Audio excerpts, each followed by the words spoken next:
If cat videos made the internet popular, They're drunk. drunk cat videos take it to another level. Oh.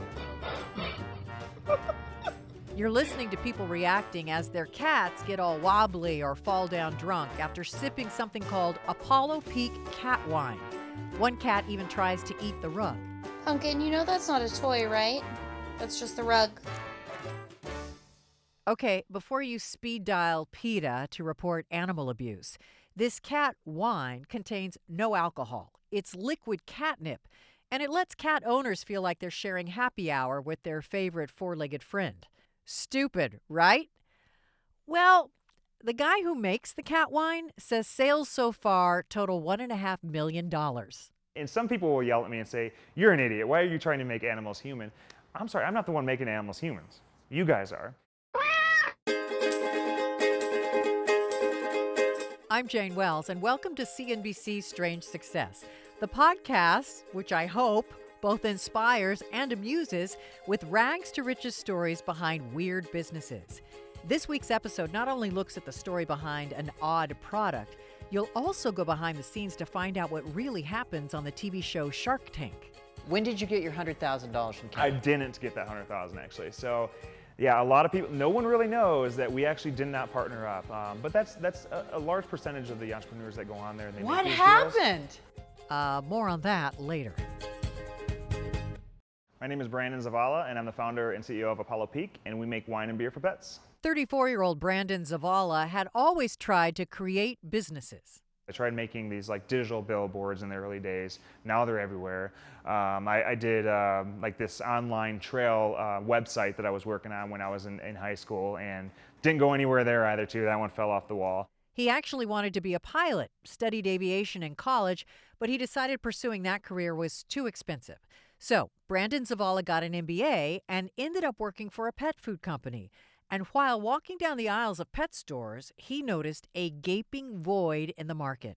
There were plenty of things for pets to eat, nothing to drink. I always thought it was kind of hilarious that people wouldn't buy anything but just hard treats for their dogs, and there was nothing out there that existed other than just hard treats and hard food and wet food. And that's when I really looked around and said there's nothing that's really growing in type of a beverage market. And beverage markets for humans has been growing exponentially in the past 10 to 15 years. And I thought that would be kind of fun and interesting to kind of create something for pets.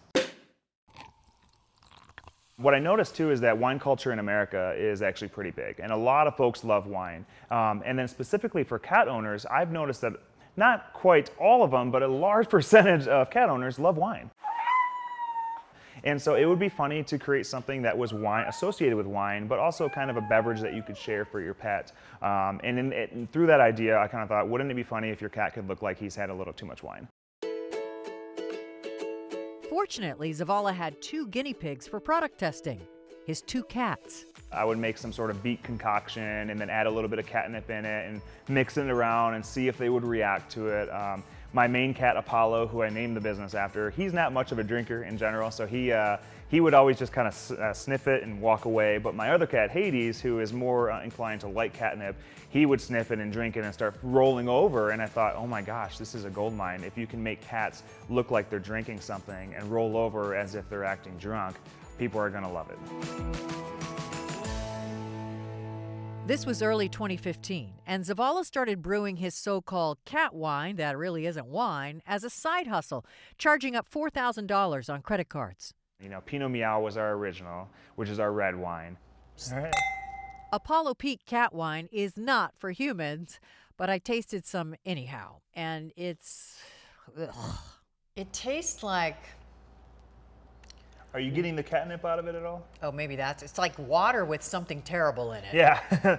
Cats smell the catnip and they go nuts for it. They don't even really drink it. Why do we need this product? Why do we need this product? You know, why are people walking down the street with booties on their dog's feet or with these heavy jackets or anything? Dogs don't need that, but they love it because it makes them look more human. And for me, it's really about the socialization, right, of you and your pet.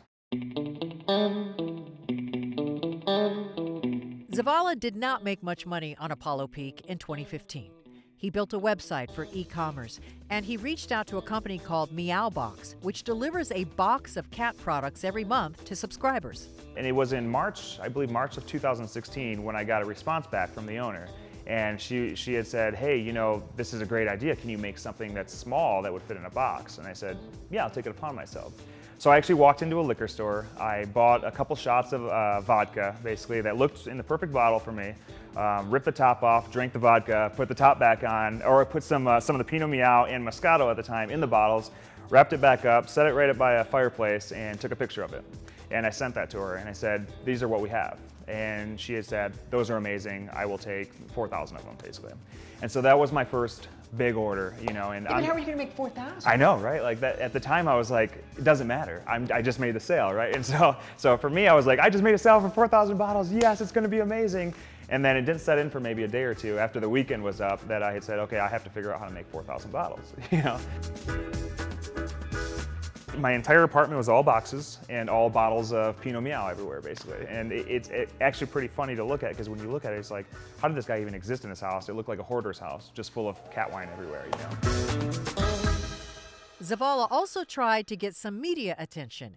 And one day, a reporter from the Huffington Post called to do a quick phone interview. And I had no idea who the HuffPost was at the time. And all my friends and family were like, oh my gosh, this is going to be amazing. Can't wait to see it. And I'm just like, whatever, you know, hopefully it'll be something. And it was around 10 a.m. the next day when it actually went out, and that I had set pings on my phone to tell me when there was an order. And they would go off maybe once a week or once every few days, and all of a sudden this day, it just started going faster and faster and faster and faster and faster to the point that it stopped. Apollo Peak did $8,000 to $9,000 in sales that day. The second day just got bigger. It went viral, basically. And I had never known what going viral or going viral in the news or anything like that was like. But all of a sudden, our store was just nonstop. And we were doing, on average, probably $15,000 to $20,000 in a day. Did you have the capacity to meet this? Not at all, not at all. But I wasn't the type of person that was going to say, we need to stop these orders now. We don't have capacity to build them. I was one of those people that said, doesn't matter. We'll figure out a way. Let's take these sales. This is a business now. Let's do it. So we bought these three they're like wine fermentation barrels that holds about 20 gallons. And we were doing 60 gallons at a time and brewing it up in Golden, putting it in the car and driving all the way down to Denver and bottling it and doing the same thing over and over every single day for a good 2 to 3 weeks straight, 4 weeks. How many hours a day?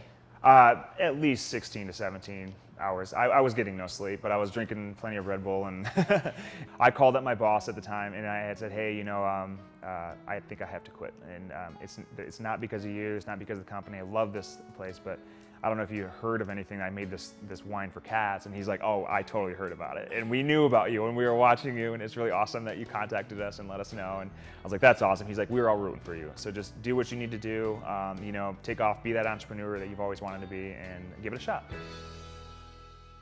But when I quit that job, you know, I had, you know, 2 weeks or 3 weeks of pay. And then once that stopped, I'm like, I'm not even paying myself with this new job. So it was a very, I'd say, difficult, but also kind of exciting time. You know, I wasn't thinking about money. I wasn't thinking about money for myself. I had a little bit of savings that I could live off of, but I wasn't worried about getting paid. I didn't care. I just wanted to make this product and keep moving forward. That's when Brandon Zavala learned one downside of creating a startup. When I first started the company, it was like I didn't know anybody in Denver. I had just approached some folks that I met through friends, and you know, they seemed pretty smart business-wise. So I thought, hey, you know what? I'm doing this venture. If you guys want to join me, I'll give you so-and-so percentage, you know. And they're like, sure, you know. It was at that point where I kind of slowly said, this is probably a bad idea because they're not working. They just wanted a piece of the pie. So I started kind of cutting people off in the early day and said, you're not part of us, you know, you're not working enough, I'm sorry, but was that hard? No deal. Was it weird? It's extremely hard. You lose a friendship. Then came Shark Tank, the dream destination for every crazy idea. More than a few strange successes I've covered have been on Shark Tank, but no one has ever revealed as much about what really happens behind the scenes as Brandon Zavala, including this. Just because a shark decides to invest in your company doesn't mean the shark actually ends up giving you the money. Tell me about Shark Tank. Yeah, Shark Tank was the beast. I never really watched much TV, so I didn't think twice about it, and I always thought these business owners going on Shark Tank what are they doing? They're just, they're being wild, they're being funny. It's not a real business. Zavala says a Shark Tank producer called him, not the other way around, but he kind of blew him off. I had thousands of bottles to make, and I just didn't even think about it. I was like, this needs to be done. We're getting emails from people who bought, and it's already a month late that they didn't get their cat wine, and we were getting yelled at left and right, and I was just like, I have to focus on these customers, or this is never going to happen again. So a month went by. He called me finally and said, Brandon, you missed the June filming. We need you on the September one at least. So Brandon Zavala agreed to go to Los Angeles to appear on Shark Tank. And when I got there, I think that's when it finally set into me that it was a real thing. I didn't study, I didn't think about anything I was gonna say, I just didn't care in my mind. There was just so much going on that I just went there and I saw all these entrepreneurs there, and they were all way smarter than me, in my opinion. And I was like, oh my gosh, these people are gonna kill me on the stage. Holy crap, I need to study. Because I would speak to some of these entrepreneurs, and they're really smart, and they were saying, how long have you worked on your pitch for? How long have you been practicing? And I was like, I don't know, a few weeks or so, and I was lying to them, straight up lying to them. They're like, yeah, I've been working on this for a month. He crammed for a day to develop and memorize his pitch. The morning when I was called on stage, I drank probably, well, they woke us up at like 5:30 in the morning, and I'm not a morning person, so that was tough on its own. I got into this area where they keep us and started drinking coffee, and I was like, all right, I'll stay awake. It should be another hour or so. No, they kept me in there for 6 hours.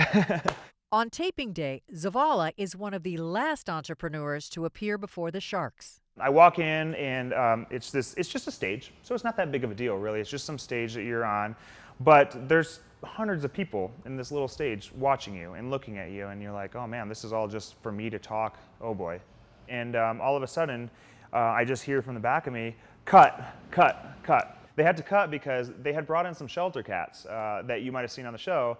And these cats were scared. They were scared as hell. They did not want to be there. I did not want cats there because I knew for a fact that they'd be scared. There's too many people. Somebody manages to herd the cats, and Zavala starts.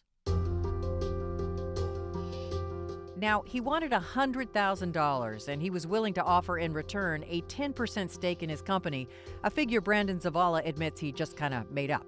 But then a bidding war starts between Kevin O'Leary and Damon John, each willing to give him the money, but they want at least 20% of the company. I had done the math before and said 20 would be the highest that I would do. And if I can even get that 100,000 for that 20%, so be it. Finally, he has to pick a shark. On camera, they show it like it's this very short period of time. It felt more like 10 minutes that I was sitting there like, I don't know, and they're just yelling back, and they're like sharks, they're like, you better choose now, or you're not getting anything in return. Yeah, this is your chance. You're gonna blow it, and all this stuff, and they're just taunting me the entire time, and I'm like, I choose Kevin. Why did you choose Kevin? So I chose Kevin basically because he was associated with wine. I was trying to brand our company more as a wine company versus like a pet wine company versus just some pet company. After the taping, Zavala returns to the trailer where producers kept him that day, and a psychiatrist walks in. Now, I've heard this before, that there's a mental health professional on site for Shark Tank contestants. And I'm like, oh boy, did I do something wrong, And she's like, no, it's just standard. We just want to make sure everything's okay with you. And I remember my response like as if it was yesterday, because I was like, yeah, everything's fine. I just feel like I think I'm having a heart attack or something. I don't know. Zavala was not having a heart attack, but just suffering from a lot of anxiety. He did some breathing exercises and felt better, but the anxiety would return. When was that? That was in September of 2016. And when did it air? It didn't air till April of 2017. When did you get your $100,000 from Kevin? I didn't get that 100,000 actually. So yeah, a lot of people, no one really knows that we actually did not partner up. But that's a large percentage of the entrepreneurs that go on there and they make What these happened? deals. Well, okay, so from that point to the point where we started there's post-negotiations that happen. They have to look at all your books. We had no books. We were brand spanking new, so we had to put books together for them, which we did. And they looked at it and they're like, you really only have 4 months of books. And I was like, well, yeah, that's what I said. We just started, and we're a new company. So it wasn't Kevin directly, but it was his folks that were speaking, saying, well, we just don't think that it's really worth our time then if it's only 4 months in business to do this. We want more. And I was like, well, what more do you want, out of this? And they said, well, offer us what you think that we should get. And I said, well, okay, you're talking royalties? Well, I'll give you, I think it was like somewhere around like, I'll give you 10,000 in royalties or something. And it was just kind of like a slap to the face to them. They're like, no, are you serious? Are you being serious here? And I was like, I just don't know, guys. Like, I made the deal in the tank. I really don't want to, move too far from that. That's the deal. That's the deal. That's it. They were at a standstill. Zavala says O'Leary's team eventually took a pass, telling him, look, you're too new, but let's stay in touch. This happens sometimes. By the way, I checked with Kevin O'Leary, and he confirms Zavala's story. Zavala figured the Shark Tank segment would never air because the deal was never consummated. He was wrong.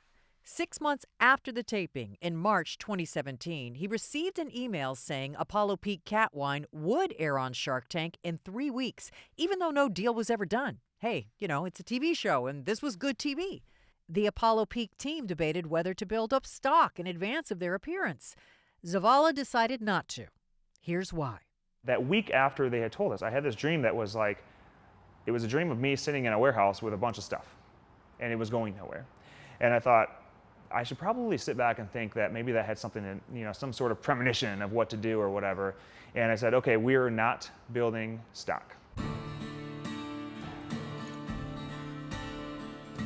And so we watched the episode happen, and lo and behold, sales came through. They were not as big as what I had thought we would get or anticipated, but like I said, we didn't build stock, so we built to order everything that came through. I mean, I'd say dollar value-wise, probably about $30,000, $35,000 total throughout the next week of Shark Tank happening. Mainly because it's a pet product. I don't think that there's a lot of pet folks that watch Shark Tank, or just don't buy into these random products or whatever that are out there. But your dream was right. Yeah, I'm not a big believer in like dreams or premonitions for the future or anything like that, but my gut told me listen to that, and it's a dream that I remembered, so might as well listen to it at least. His gut has served him well. After bringing in $450,000 in revenues in 2016, Apollo Peak sales are now at least $500,000 a year, and the product line has expanded from cat wine to dog beer. Again, no alcohol, but there is anise seed, which Brandon Zavala says is kind of like catnip for dogs. Between his beverages for cats and dogs, it's raining money. 150,000 bottles in all have been lapped up by pet owners. At the same time, he's discovered the regulatory red tape around pet food. Many states require annual licensing fees for each product line. And when they ask us to register every single product in every state, by doing the math, that's $100,000 a year that we have to pay just to sell our products. Our cat wines are not a food product, really. They look like a food product, but they're liquid catnip. So what I've done is I've actually changed the registration status of our products recently to just being a liquid catnip product for cats, because we have so many lines of that stuff that it would put us out of business.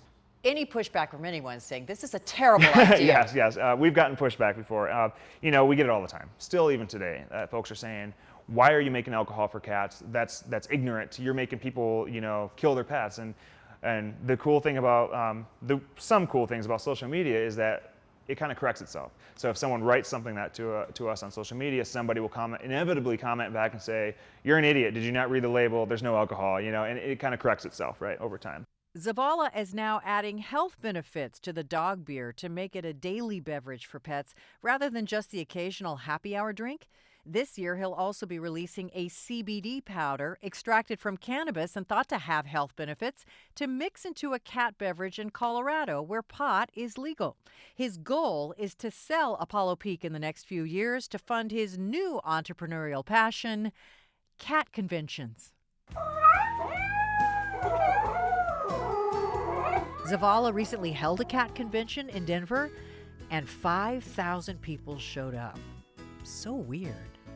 But perhaps the weirdest decision of all, he named the company Apollo Peak after his cat Apollo, who doesn't even like the product, even though his other cat, Hades, loves it.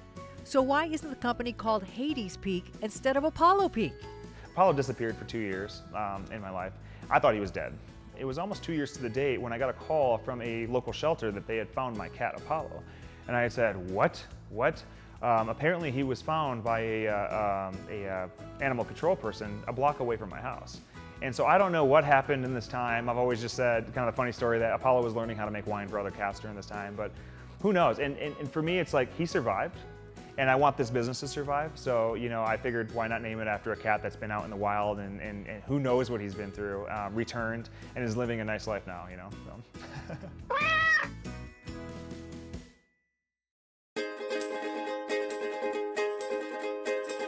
Thank you for listening to this episode of CNBC Strange Success. This podcast is written and produced by me, Jane Wells, along with producers Candace Goldman, Ellen Egath, Mary Stevens, and Andrea Kramer. Editing and mixing by Candace Goldman. We will return next week with a story that took me way outside my comfort zone as we meet a woman making a living and growing a business as a professional cuddler.